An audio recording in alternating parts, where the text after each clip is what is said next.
खबर शामिल करते हैं। फैसलाबाद से रिपोर्ट कर रहे हैं तारिक महमूद कंबो। थाना सरगोदा रोड में अगवा के बाद बच्चे के कत्ल का मामला हल। City police officer Faisalabad Umar Saeed Malik की हदायत पर पुलिस का एक्शन। पुलिस ने जदीद ज़राए को बरोकार लाते हुए मरकजी मुलजम एजाज को गिरफ्तार कर लिया। हमजा बाउमर 8 साल को बराए तावान के लिए अगवा किया था। हमजा की लाश ताज कॉलोनी में रियाज मुगल के मकान की तलाशी लेने पर बरामद हुई। मुलजिम एजाज को गिरफ्तार कर लिया गया।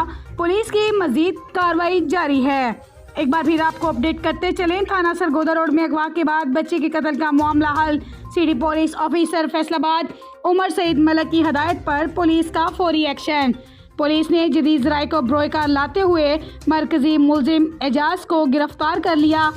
हमजा बाउमर 8 साल को बराए तावान के लिए अगवा किया गया था। हमजा की लाश ताज कॉलोनी में रियाज मुगल के मकान की तलाशी लेने पर बरामद हुई। मुलजिम को गिरफ्तार कर लिया गया, जबकि मजीद तफ्तीश का अमल जारी है।